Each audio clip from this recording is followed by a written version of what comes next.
Hi, my name is Joe Ensley. I'm excited to have you on my channel today, and we're going to look at a question that gets asked a lot. Who was Abraham's father and mother in the Bible? And so most people know who Abraham was. Abraham's the guy who God says, look, I'm going to make a great nation out of you, and God makes a covenant with Abraham, and he tells Abraham, you're going to leave where you're at, and you're going to follow me, and Abraham's like, okay. And so he gets up, and he packs everything up, and he follows God, but lots of people want to know, okay, so who was Abraham's father and mother? And this is kind of a cool story because this is proof that one of the things God does is he can break generational sin. Most of us, we catch what we see an example from our parents and we just do that, and people make the same mistakes as their parents just because that's how they grew up and that's what they're familiar with. Abraham's dad was actually a pretty rough dude. If you'll look in Genesis 11, verse 26, we see that Abraham's dad was named Terah.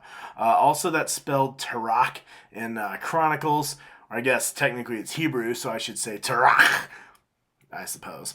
But Terah was an idolatrous man who lived in a nation of idolaters. He was a wicked dude, and Abraham comes out and gets called by God. So if there's any of you that come from a rough background, just know God has been redeeming people from their family of origin situation since the beginning of his covenants with people. So it would be nothing new for him to do it with you too.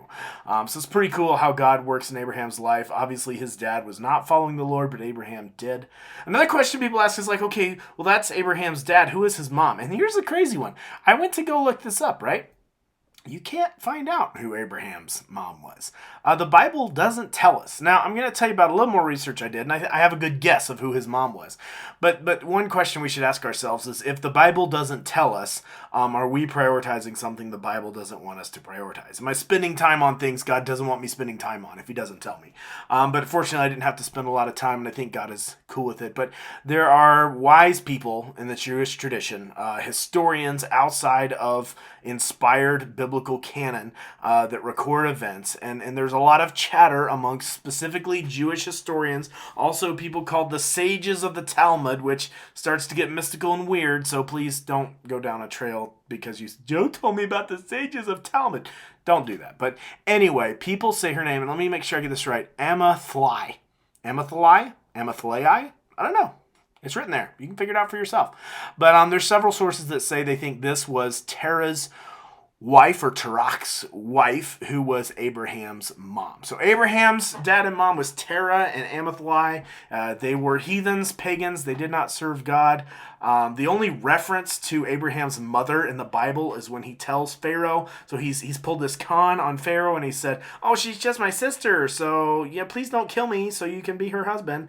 And then they find out that actually Sarah was married to Abraham, whole thing. But when he tells Pharaoh that she's his sister, she technically was sort of his sister on like his mother's side. That's like the only mention of Abraham's mother at all, and it's convoluted and weird. So I don't know what's going on there, but Abraham's mother and father, Terah and Amathlai. Please be sure to hit that like and subscribe button before you go.